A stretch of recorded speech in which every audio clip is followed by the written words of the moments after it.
कार्तिक और नायरा की शादी को 2 साल हो चुके थे। शादी के शुरुआती दिनों में नायरा के मन में सिर्फ एक ही सपना था, मैं इस घर को अपना बना लूंगी, माँ पापा मुझे बेटी जैसा प्यार देंगे। लेकिन वक्त बीतने के साथ सपनों और हकीकत के बीच गहरी खाई बनती चली गई। अनामिका जी नायरा को कभी भी पूरी तरह स्वीकार नहीं कर पाई। उन्हें लगता था कि बहू के आने से उसका बेटा उनसे दूर हो गया है, और यही सोच धीरे धीरे जहर बन गई थी। बहू उठी कि नहीं अभी तक अनामिका जी की तेज आवाज पूरे घर में गूंजी। नायरा रसोई की तरफ भागी। सुबह के 6 ही तो बजे थे, पर सासू माँ को तो 5 बजे की चाय चाहिए होती थी। माँ जी चाय बस बन रही है, नायरा ने धीरे से कहा। अब चाय भी वक्त पर नहीं मिलेगी। हमारे जमाने में तो बहुएं सूरज निकलने से पहले सबका नाश्ता बना देती थी, अनामिका जी बड़बड़ाई। नायरा ने हल्की सी मुस्कुराहट दी। उसने कभी पलटकर कुछ नहीं कहा, क्योंकि उसे मायके में सिखाया गया था ससुराल में बोलने से पहले 1000 बार सोचना। चाय बनकर सामने आई तो अनामिका जी ने एक घूंट लिया और कहा, चीनी ज़्यादा है, अब तेरा ध्यान कहाँ रहता है। नायरा का चेहरा थोड़ा उतर गया। वो कुछ कहना चाहती थी पर फिर चुप हो गई। कार्तिक भी तभी नीचे आया और बोला, माँ इतनी सुबह डांट क्यों रही हो उसको, नायरा काम तो कर रही है। अनामिका जी को बेटे की ये बात अच्छी नहीं लगी। उन्होंने कप को जोर से टेबल पर रखते हुए कहा, अब तो बेटा भी बहू का वकील बन गया है। कार्तिक चुप हो गया। उसने नायरा की तरफ देखा। उसकी आंखों में आंसू थे, पर वो वही आंसू थे जिन्हें उसने रोके रखा, क्योंकि उसे रोज इसी तरह की बातें सुनने की आदत हो चुकी थी। नायरा दिन भर घर के काम में लगी रहती, झाड़ू पोछा रसोई कपड़े पूजा, मगर अनामिका जी को हर काम में कमी ही नजर आती।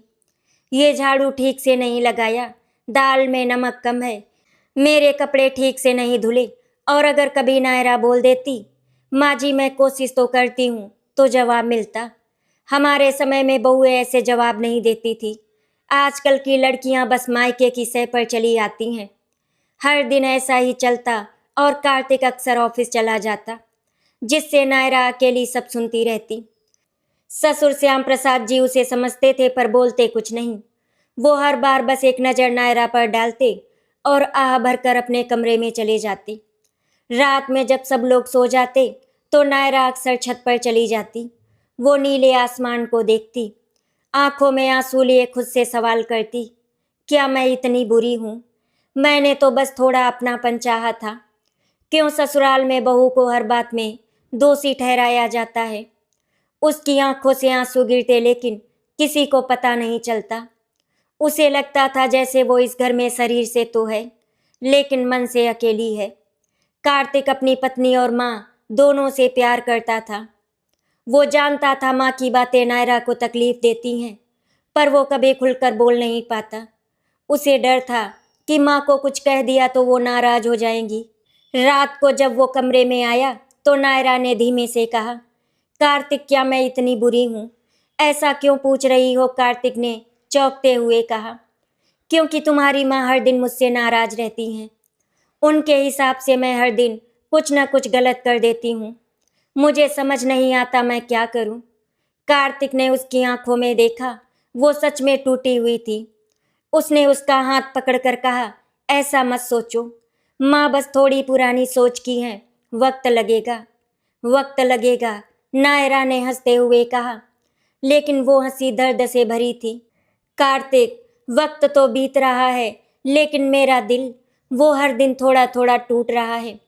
कार्तिक के पास कोई जवाब नहीं था। वो बस चुप रहा, और उसकी यही चुप्पी नायरा के दिल में और गहरी चोट बनती जा रही थी। दूसरी ओर अनामिका जी के मन में भी कुछ ऐसा चल रहा था जिसे वो खुद से भी नहीं कह पाती थी। उन्हें लगता था जब से बहू आई है, मेरा बेटा मुझसे दूर हो गया है। पहले हर बात मुझसे पूछता था, अब उससे सलाह लेता है। मैं बूढ़ी हो गई हूँ, अब मेरी जगह कोई और ले रही है। ये डर, ये असुरक्षा उन्हें बहू के खिलाफ और कठोर बना रही थी। वो नायरा के हर अच्छे काम में भी कमी निकाल देती, ताकि अंदर का डर किसी तरह शांत हो जाए। लेकिन उन्हें नहीं पता था इस डर ने रिश्ते की जड़ में जहर घोलना शुरू कर दिया है। श्याम प्रसाद सब देख रहे थे। उन्होंने अपनी पत्नी को समझाने की बहुत कोशिश की। अनामिका बहू भी हमारी बेटी जैसी है, थोड़ा अपनाओ उसे, पर हर बार जवाब मिलता, मुझे किसी की सीख की जरूरत नहीं। उन्हें अपनी बहू पर बहुत दया आती थी।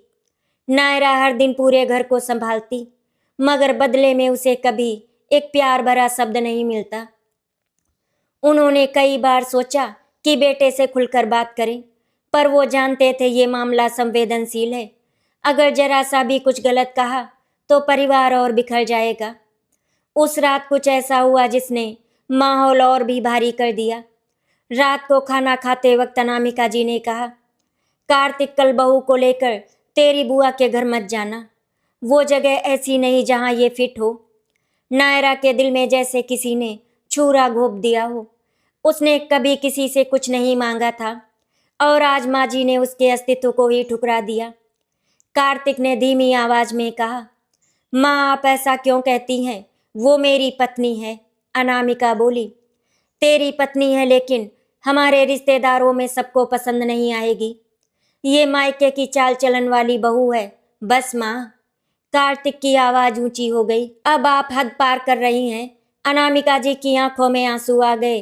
वो बोली, देखा बहू आई और बेटा मेरी बातों पर चिल्लाने लगा।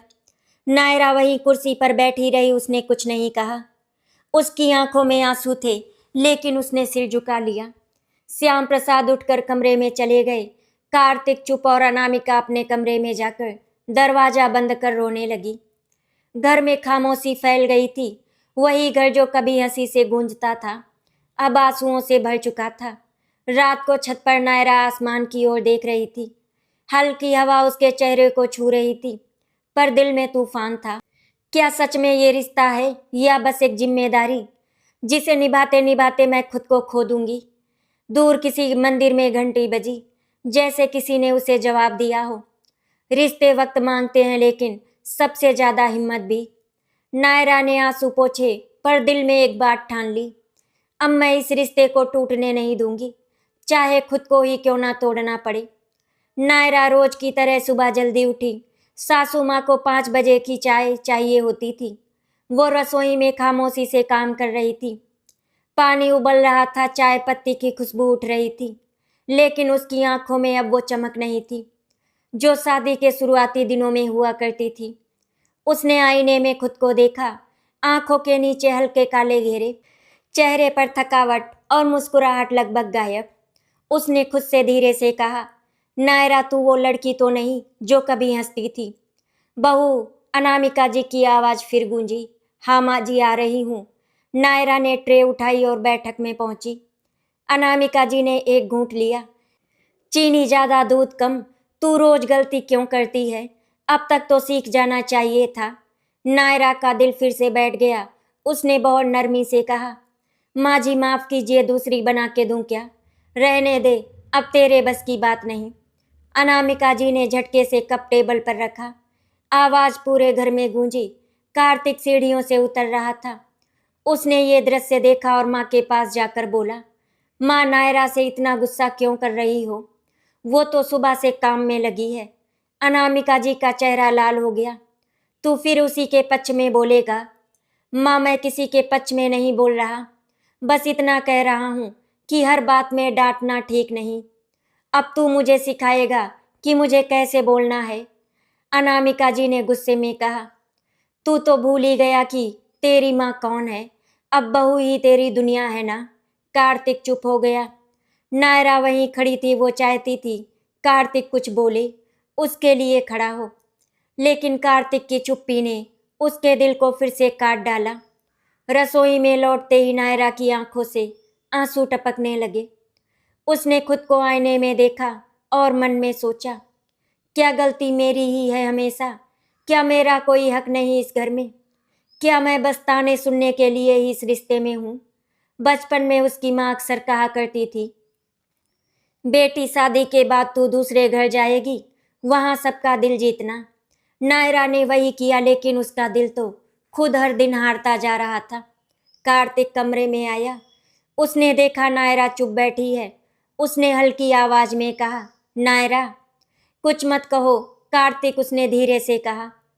तुम्हें तो बस माँ के डर से चुप रहना आता है। ऐसा मत बोलो, कार्तिक ने उसका हाथ पकड़ना चाहा। तो फिर कुछ बोलो ना कार्तिक, नायरा फूट पड़ी। कभी मेरे लिए भी खड़े हो जाओ। हमेशा मैं ही गलत क्यों? तुम्हारी माँ मुझे हर दिन अपमानित करती है और तुम बस देखते हो। क्या मैं इंसान नहीं हूँ? कार्तिक के पास जवाब नहीं था। वो सिर झुकाकर बैठ गया। नायरा बोली, तुम्हारी चुप्पी मुझे तोड़ रही है कार्तिक, हर दिन थोड़ा थोड़ा। दूसरी तरफ अनामिका जी अपने कमरे में अकेली बैठी थी। वो अंदर से रो रही थी, पर वजह नायरा नहीं थी, बल्कि उनका अपना डर था। पहले तो मेरा बेटा मुझसे हर बात शेयर करता था, उन्होंने खुद से कहा। अब तो बहू से पूछता है। वो हंसती है और मेरा बेटा भी हंसता है। मैं बूढ़ी हो रही हूँ, ये बात उन्हें अंदर से कमजोर कर रही थी। वो समझ नहीं पा रही थी कि बेटा उन्हें छोड़े बिना भी किसी और से जुड़ सकता है। उनका अधिकार, उनका अपनापन अब किसी और के पास जा रहा था और वो इस सच्चाई को स्वीकार नहीं कर पा रही थी। उनका डर गुस्से में बदल जाता था और वो हर दिन नायरा पर बरस पड़ती थी। लेकिन उन्होंने कभी किसी से ये बात कही नहीं, बस सबको गलत कहती रहीं ताकि खुद को सही साबित कर सके। श्याम प्रसाद जी इस घर के हर कोने को समझते थे। वो जब बैठक में बैठे तो उन्हें हवा में अजीब सा तनाव महसूस हुआ। चाय की महक भी कड़वी लग रही थी। उन्होंने अनामिका जी को धीरे से कहा, अनामिका, बहू भी तो हमारी बेटी जैसी है, तू ऐसे ताने क्यों देती रहती है? अनामिका ने झल्ला कर कहा, तुम्हें तो हमेशा बहू ही सही लगती है, मेरी बात कोई सुनता ही नहीं। मैं सुन रहा हूँ, श्याम प्रसाद ने शांत स्वर में कहा, पर तू खुद अपनी सुन नहीं रही। अनामिका जी ने मुंह फेर लिया, पर अंदर कहीं न कहीं उन्हें पता था कि उनके पति की बातों में सच्चाई है। श्याम प्रसाद देर रात आंगन में बैठे थे। चांदनी पेड़ की पत्तियों से छन रही थी। वो सोच रहे थे, घर में 4 लोग हैं, लेकिन सब अकेले हैं। कोई किसी को सुनता नहीं, बस अपने अंदर की आवाज़ों में डूबा हुआ है। उन्होंने ठंडी सांस ली। अगर ऐसा ही चलता रहा तो ये घर दीवारों में बट जाएगा। अगली सुबह नायरा छत पर चली गई। सूरज की किरणें उसके चेहरे पर पड़ी। हवा में हल्की ठंडक थी, पर उसके अंदर एक आग जल रही थी। नायरा के दिल में दर्द तो था, लेकिन अब उस दर्द में एक दृढ़ता भी थी। सुबह का आसमान धुंधला था। नीम की टहनियों से वो उसकी बूंदें टपक रही थी। आंगन के कोने में रखी मटकी के पास कुछ चींटियां कतार बनाकर जा रही थी, जैसे घर के भीतर की बेचैनियों ने बाहर भी अपने निशान छोड़ दिए हों। नायरा ने तुलसी पर जल चढ़ाया, हाथ जोड़कर आंखें बंद की तो मन से सिर्फ एक ही प्रार्थना फूटी, हे भगवान, मुझे हिम्मत देना, इस घर को टूटने मत देना। रसोई में गैस सुलगते ही बरसों की आदतें अपने आप चलने लगी। चाय, उपमा, पराठे, दाल की उबाल, स्टील के बर्तनों की खनक, मगर आज उस खनक में संगीत नहीं, सिसकियां थी। अनामिका जी भीतर ही भीतर उबल रही थी। रात की बहस उनकी नस नस में चुभ रही थी। बिस्तर से उठी तो चक्कर सा आया। माथे पर हाथ रखते हुए उन्होंने खुद को संभाला और धीरे धीरे बैठक तक आई और आवाज दी, बहू जी। माँ जी, नायरा भाग कर आई। आज दाल में कुछ अलग मसाला डालना, कल जैसी ना बने। उनके स्वर में वही पुरानी किरकिराहट थी, मगर थकान भी थी। ठीक है माँ जी, नायरा ने सिर हिलाया। कार्तिक सीढ़ियों से उतर रहा था। उसने माँ के चेहरे पर हल्का पीलापन देखा। माँ, तबीयत ठीक नहीं लग रही आपकी, बीपी देखा है आपने? हाँ, अच्छी भली हूँ, उन्होंने झुंझलाहट में कहा। अब तू अपनी बीबी को संभाल। कार्तिक चुप हो गया। नायरा ने झट से बोला, मैं दवा लाती हूँ माँ जी, और कल ही डॉक्टर को दिखा देते हैं। मुझे किसी डॉक्टर वॉक्टर की जरूरत नहीं, अनामिका ने बीच में काट दिया। हमें तो बहुएं ही सब सिखा देंगी। नायरा ने होंठ भींच लिए। वो चाहती थी बहस ना हो, घर में कुछ तो बचा रहे। दोपहर तक घर में रोजमर्रा के काम चलते रहे, लेकिन हवा अजीब भारी थी, जैसे दीवारें सांस ले रही हों और हर सांस में नमक घुला हो। श्याम प्रसाद बाहर की दुकान पर थे। कार्तिक ऑफिस के लिए निकल चुका था। घर में थी अनामिका और नायरा, और बीच में अनकही बातें। रसोई में गैस की आंच धीमी थी। प्रेशर कुकर ने सीटी छोड़ी उसी वक्त बरामदे में अखबार का पुराना कट पीस उड़ा और अनामिका के पैरों में जा लगा। उन्होंने झुककर उठाया। वो बुआ जी के घर का निमंत्रण था, जिसके कोने पर बूढ़े अक्षरों में लिखा था, बहू को मत लाना, घर के तौर तरीकों में फिट नहीं होगी। कागज जैसे उंगलियों में जलने लगा। किस तौर तरीके? किसी को कैसे हक है किसी की बहू को अंदर आने से पहले ही नकार देने का? पर वही तो बात थी। अनामिका ने उस कागज की कटुता अपने भीतर रख ली थी और हर रोज उसकी जलन बहू पर उतारती रही। उसी क्षण नायरा पानी लेकर आई। माँ जी दवा भी ले लीजिए। रहने दे, अनामिका ने कटाक्ष किया। तेरी दवा खाने से अगर मेरे रिश्ते ठीक हो जाए तो मैं रोज खाऊं। नायरा ठिठक गई। रिश्ते शब्द में मर्म था माँ जी। मैं कौन सा रिश्ता बिगाड़ रही हूँ? मैं तो बस अपना ढूंढ रही हूँ। अनामिका के भीतर वर्षों की टीस उबल पड़ी। अपना अपना तो हम खोते आए हैं। बेटी पैदा करके कोई नहीं पूछता, तभी तो बेटे से आस रहती है और बहू आते ही सब। आंखें लाल, आवाज कांपती। तुम लोग समझोगे क्या? नायरा ने पहली बार बिना रोए बहुत धीरे कहा। समझना चाहती हूँ माँ जी, पर आप समझाने से पहले ही मुझे काट देती हैं। दोनों की आवाजें ऊंची नहीं थी, पर कांच की चूड़ी की तरह बज रही थी। मामूली सा दबाव और टूटन तय। अचानक अनामिका की आंखों के आगे धुंध छाने लगी। आवाजें दूर से आती लगी। कानों में भनभनाहट। माँ जी, नायरा चीखी। अनामिका ने सहारा लेने को दीवार पकड़ी, मगर उंगलियां फिसल गई। बदन ढीला और वे धम्म से नीचे गिर गई। नायरा के हाथ कांप उठे। उसने झट से तकिया लाकर सिर के नीचे रखा, पल्स टटोली। हे राम, उसने खुद को संभाला। एक हाथ से मोबाइल, दूसरे से पानी। कार्तिक, माँ गिर गई है, सांस तेज चल रही है। मैं अस्पताल लेकर जा रही हूँ। ठीक है, मैं आ रहा हूँ, उधर से घबराई हुई आवाज आई। नायरा ने पड़ोसी शर्मा अंकल को आवाज दी और कुछ ही मिनटों में वे अस्पताल की ओर निकल गए। एक हाथ से साड़ी संभाले, दूसरे हाथ से माँ का माथा थामे, होठों पर लगातार मंत्र, सब ठीक होगा, सब ठीक होगा। इमरजेंसी में हलचल थी। नर्सों ने स्ट्रेचर पर लिटाया। बीपी मॉनिटर, ईसीजी, ऑक्सीजन, सब कुछ तेजी से जोड़ा गया। डॉक्टर ने सवाल किया, हाई ब्लड प्रेशर का इतिहास? तनाव? नायरा ने हाँ में सिर हिलाया। हाँ, तनाव बहुत। उम्र 62, नमक का सेवन, सामान्य झगड़े। नायरा चुप रही, आंखें झुक गई। डॉक्टर ने गंभीरता से कहा, टेंशन कम कराएं, ये हाइपरटेंसिव क्राइसिस में जा सकती हैं। अभी स्थिर कर रहे हैं, 2-3 घंटे ऑब्जर्वेशन में रख रहे हैं। परिवार में और कौन है? थोड़ी देर में कार्तिक पहुंचा। हड़बड़ी आंखों के नीचे छाया हुआ अपराध बोध। माँ कैसी हैं? अभी काबू में हैं, डॉक्टर देख रहे हैं, नायरा बोली। कार्तिक ने दीवार पकड़ ली, जैसे अपने ही सहारे की जरूरत हो। नायरा, अगर अगर माँ को कुछ हो जाता तो? नायरा ने सख्त होकर कहा, कुछ नहीं होगा, पर हाँ, घर में जो कुछ चल रहा है उसे बदलना होगा। श्याम प्रसाद भी आ गए, माथे पर पसीना, पर आंखों में अजीब सी शांति। उन्होंने बहू की ओर देखा। शाबाश, समय पर उठा लाई, बड़ा एहसान किया तूने हम पर। नायरा की आंखें भर आई। एहसान नहीं बाबूजी, घर का फर्ज है। डॉक्टर बाहर आए। ब्लड प्रेशर गिरा है, पर खतरा अभी टला नहीं। स्ट्रेस ट्रिगर है। झगड़े ताने जो भी हैं बंद कीजिए, वरना दवा कम पड़ेगी। उनके शब्द कानों में देर तक गूंजते रहे, जैसे किसी ने घर की घंटी जोर से बजाई हो। कार्तिक ने कुर्सी पर बैठकर चेहरा हथेलियों में छिपा लिया। मैं निकम्मा बेटा हूँ, माँ दुखी रह रही और मैं बस देखता रहा। नायरा उसके पास बैठ गई। ये वक्त खुद को कोसने का नहीं, माँ के लिए सही फैसले लेने का है। श्याम प्रसाद ने धीमे से कहा, दोनों मेरी बात सुनो। घर का दर्द कोई एक दिन में नहीं बनता, पर आज मैं कुछ कहना चाहता हूँ जो शायद मैंने बहुत देर से समझा। कार्तिक और नायरा ने उनकी ओर देखा। उनके शब्द ठहरे हुए मगर धारदार थे। तुम्हारी बुआ, उन्होंने भर्राई आवाज में कहा, जब से तेरी शादी हुई तेरी माँ के कान भरती आई हैं। नायरा के मायके वालों ने ये नहीं दिया, वो नहीं दिया।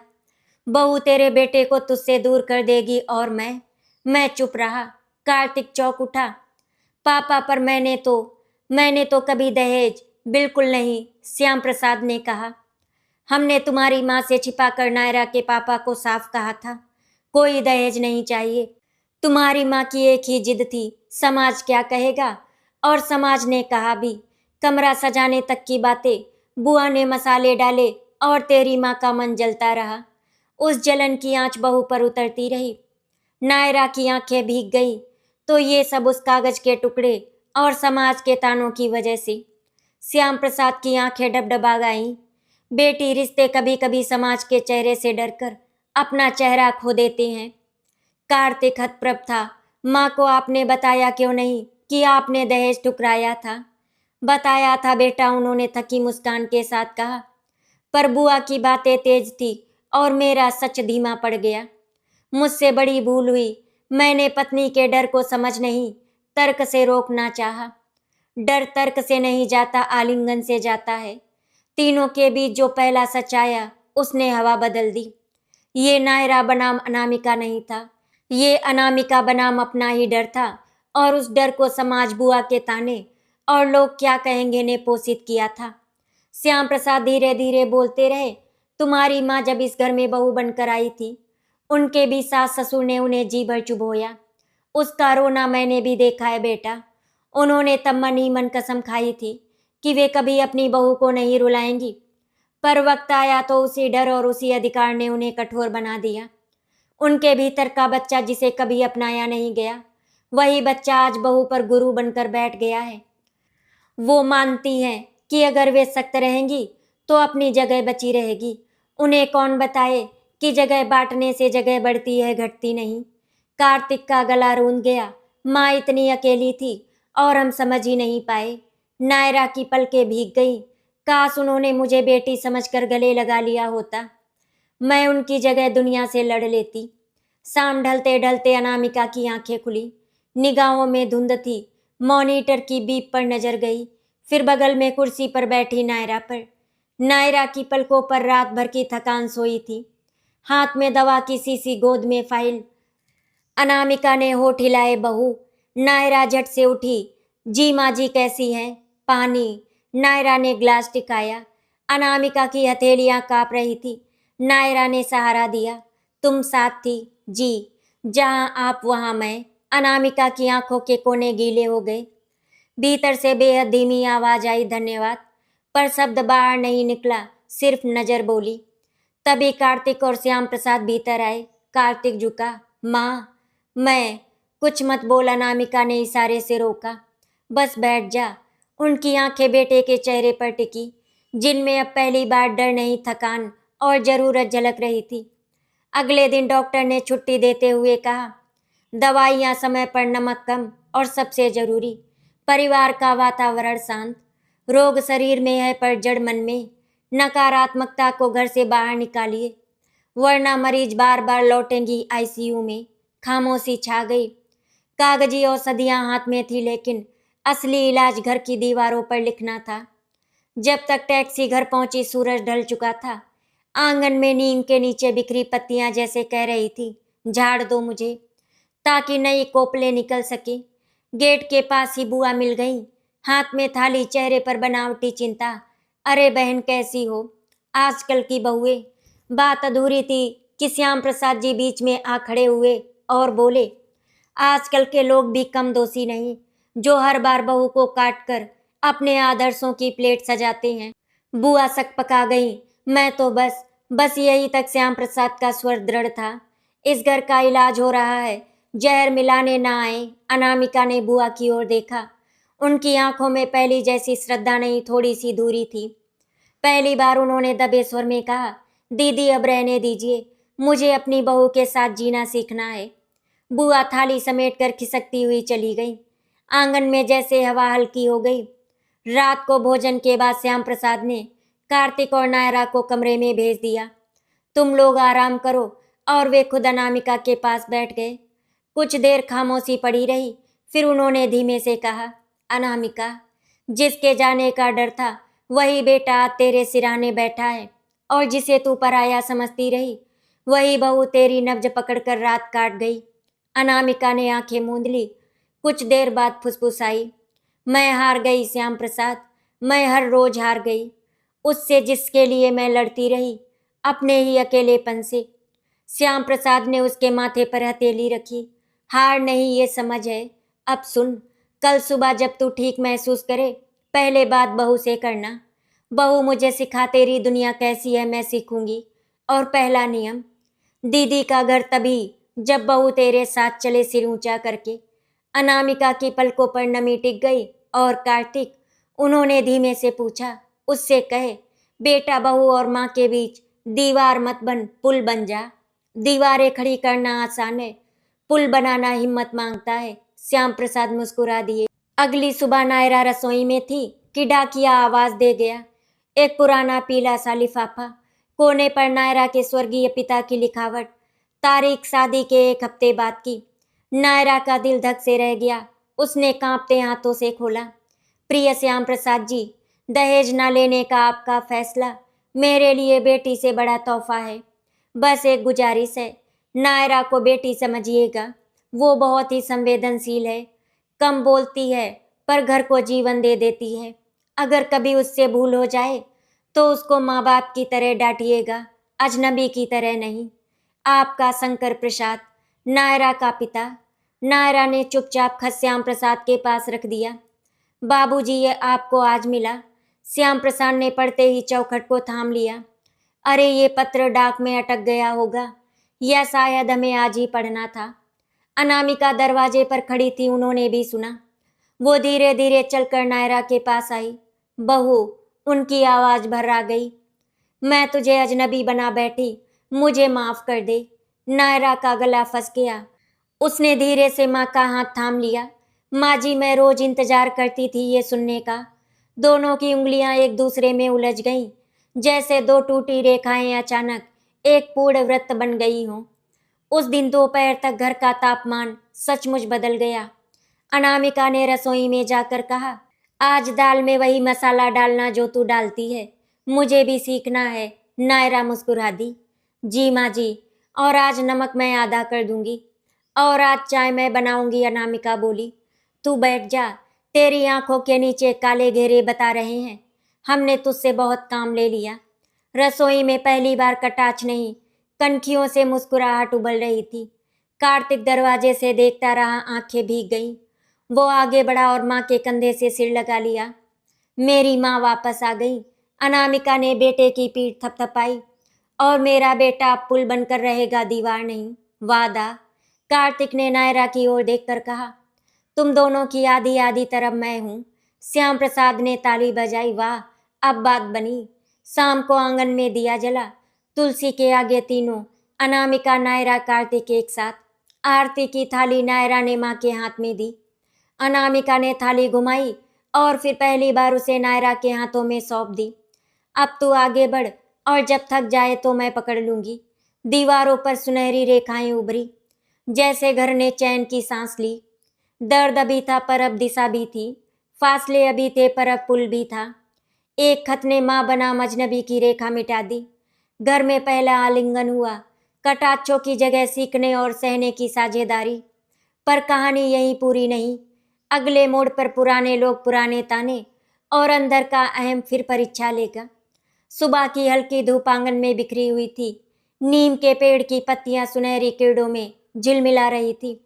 लंबे समय बाद घर में ऐसा लगा जैसे सांसें हल्की हो गई हों। रसोई में अनामिका जी और नायरा साथ खड़ी थी। एक चाय बना रही थी, दूसरी चीनी नाप रही थी। नायरा के चेहरे पर अब वो उदासी नहीं थी, बल्कि एक हल्की मुस्कान तैर रही थी। अनामिका के चेहरे पर भी पहली बार अपनापन झलक रहा था। माँ जी, चाय में अदरक डाल दूं? नायरा ने पूछा। हाँ, और थोड़ा तुलसी का पत्ता भी, अनामिका ने कहा। तेरी बनाई चाय में अब तो घर की खुशबू आने लगी है। नायरा का दिल जैसे फूल सा हल्का हो गया। वही सास जो कभी हर बात में कमी निकालती थी, अब उसकी चाय की तारीफ कर रही थी। ये बदलाव छोटा नहीं था, ये 2 साल की चुप्पी तोड़कर निकली एक नई शुरुआत थी। अनामिका जी आज पहली बार बहू को देखकर सोच रही थी, ये वही लड़की है जिसे मैंने अजनबी समझ लिया था, जबकि ये तो मेरी अपनी ही बेटी जैसी है, जिसने बिना कुछ कहे मेरी बीमारी में दिन रात सेवा की। वो अपने ही डर को याद कर मुस्कुरा पड़ी। डर ने मुझे कितना अंधा कर दिया था, बहू ने तो कुछ छीना ही नहीं था, मैंने ही उसे पराया बना लिया। उन्होंने नायरा के कंधे पर हाथ रखा और धीरे से कहा, बहू तूने बहुत सहा है। नायरा की आंखें भीग गईं, उसने सिर झुका लिया। माँ जी मैंने कुछ नहीं किया, बस इतना चाहा कि मुझे भी इस घर का हिस्सा माना जाए। अनामिका बोली, अब तो हिस्सा ही नहीं, तू इस घर की बेटी है। रसोई में गैस की लौ पर चाय उबल रही थी और रिश्ते भी अब गर्म होकर गले लगने को तैयार थे। लेकिन जैसा कि अक्सर होता है, जब घर में परिवर्तन आता है तो मोहल्ले में कानों में फुसफुसाहट शुरू हो जाती है। गली की कोने वाली शर्मा चाची अनामिका से बोली, अरे बहन अब तो बहू तेरे सिर पर चढ़ बैठी होगी ना। अस्पताल के बाद तू नरम पड़ गई। बगल वाली कमलेश बोली, हमारी तो बहुएं ताने सुनकर सीधी हो जाती हैं और तूने तो अपनी बहू को बेटी बना लिया। अनामिका ने बहुत सालों तक ऐसे ताने खुद दूसरों को दिए थे, पर आज वो मुस्कुराते हुए बोली, हाँ बना लिया बेटी, क्योंकि मैं अपनी जिंदगी अब नफरत में नहीं, प्यार में जीना चाहती हूँ। उनकी इस बात से चुप्पी छा गई। मोहल्ले की वही औरतें जो कभी ताने देती थी अब हक्का बक्का थी। एक दिन दोपहर में दरवाजा खटखटाया गया। दरवाजा नायरा खोलती है तो सामने थी वही बुआ जी, हाथ में मिठाई का डब्बा और चेहरे पर बनावटी मिठास। कैसी हो बहू? उन्होंने अजीब लहजे में कहा। जी बुआ जी नमस्ते, नायरा ने आदर से कहा। बुआ बैठक में बैठी, अनामिका भी आ गई। थोड़ी देर हाल चाल के बाद बुआ ने तीखा तीर छोड़ा। सुन अनामिका, मोहल्ले में सुनने में आ रहा है तू अपनी बहू के हाथ में घर सौंप रही है। हाँ, क्यों क्या हुआ दीदी? अनामिका ने शांत स्वर में कहा। बुआ हंसी। कभी बहुओं को सिर पर चढ़ाने से घर संभलता है क्या? तू भूल रही है, बहुएं जब हावी होती हैं तो बेटे दूर हो जाते हैं। नायरा चुपचाप रसोई की ओर जाने लगी। बुआ ने पीछे से कहा, और बहू जी, ज्यादा इज्जत मिलने पर उड़ना मत शुरू कर देना। नायरा के कदम वहीं रुक गए। अनामिका ने पहली बार अपनी बहू के लिए आवाज ऊंची की। दीदी अब बहुत हो गया, बहू मेरी बेटी है, इस घर की जिम्मेदारी है। और हाँ, वो उड़ भी जाए तो मुझे गर्व होगा, क्योंकि मैंने उसे पंख दिए हैं, जंजीरें नहीं। बुआ हक्की बक्की रह गई। अनामिका तू बदल गई है। नहीं दीदी, मैं नहीं बदली, मैं अब जाग गई हूँ। बुआ बिना कुछ कहे मिठाई का डब्बा वहीं छोड़कर चली गई। आंगन में हवा जैसी हल्की हो गई। शाम को कार्तिक घर लौटा तो माँ और नायरा हंसते हुए एक साथ बैठे थे। ये दृश्य उसने बहुत कम देखा था। उसने माँ को गले लगाया और बोला, माँ मैं चाहता हूँ हम अब एक नई जिंदगी शुरू करें। अब ना कोई ताना होगा ना झगड़ा। अनामिका मुस्कुराई। तू देर से सही लेकिन सही वक्त पर बोला बेटा। फिर कार्तिक ने एक फैसला सुनाया। मैंने प्रमोशन के बाद की ट्रांसफर पोस्टिंग छोड़ दी है। अब मैं यहीं रहूँगा। मैं किसी को छोड़कर नई जिंदगी नहीं बनाऊंगा। हम सब साथ मिलकर एक नई जिंदगी बनाएंगे। नायरा की आंखें नम हो गई। कार्तिक तुमने मेरे लिए बहुत कुछ कर दिया। कार्तिक ने उसका हाथ पकड़ते हुए कहा, नहीं नायरा, मैंने हमारे घर के लिए किया है। रात को नायरा छत पर खड़ी थी, वही छत जहां वो कभी अकेले बैठकर रोया करती थी, पर आज हवा में ठंडक नहीं सुकून था। तारों को देखते हुए उसने मन में संकल्प लिया, अब मैं सिर्फ बहू नहीं रहूंगी, मैं इस घर की बेटी बनकर इसे संभालूंगी, जैसे मेरे पापा चाहते थे। अब किसी के तानों से ये रिश्ता नहीं टूटेगा, मैं इसे और मजबूत करूंगी। वो सीढ़ियों से नीचे उतरी तो अनामिका जी नीचे तुलसी में दिया जला रही थी। उन्होंने नायरा का हाथ पकड़ा। आ बहू, आज तू दिया जलाएगी। दिया जलते ही अनामिका बोली, अब तू इस घर की आग और रोशनी दोनों संभालेगी और मैं तेरे साथ खड़ी हूँ। कार्तिक, नायरा, अनामिका और श्याम प्रसाद चारों आंगन में बैठकर रात का खाना खा रहे थे। बातचीत में हंसी थी, कहानियां थी, पुरानी यादें थी और सबसे ज्यादा था अपनापन। उस दिन से अब तक घर का पूरा रंग ही बदल गया। अनामिका हंसते हुए बोली, हाँ, और बुआ का चेहरा भी। सभी हंस पड़े। वो हंसी जो कई सालों से इस घर की दीवारों ने नहीं सुनी थी, आज पूरे आंगन में गूंज रही थी। कुछ ही हफ्तों में मोहल्ले में भी बातें बदलने लगी। जो औरतें पहले अनामिका को ताने देती थी, अब धीरे धीरे उनके पास सलाह लेने आने लगी। बहन, तूने अपनी बहू को कैसे अपने साथ मिला लिया, कैसे घर में शांति आ गई। अनामिका मुस्कुरा कर कहती, बहू को दुश्मन नहीं अपना मानो, फिर देखना घर खुद बदल जाएगा। एक रात अनामिका और नायरा छत पर बैठी थी। नायरा ने कहा, माँ जी आपको पता है शुरू में मुझे लगता था ये घर मुझे कभी अपना नहीं लगेगा। अनामिका बोली, मुझे भी लगता था तुम मुझसे मेरा बेटा छीन लेगी, पर सच तो ये है तूने मुझे बेटा ही नहीं एक बेटी भी दी। दोनों की आंखें भीग गई। नायरा ने माँ को गले लगा लिया। ये वो आलिंगन था जिसमें ना तो कोई झगड़ा था ना ही कोई झूठ, सिर्फ प्यार और अपनापन था। अनामिका जी ने समाज और बुआ के तानों का जवाब प्यार से दिया। बुआ ने आखिरी बार जहर घोला, लेकिन इस बार अनामिका और नायरा एक साथ खड़ी रही। आशा करती हूँ आपको हमारी कहानी अच्छी लगी होगी। अगर आपको हमारी कहानी अच्छी लगी तो वीडियो को लाइक एंड शेयर करें, चैनल को सब्सक्राइब करें। वीडियो देखने के लिए आपका धन्यवाद।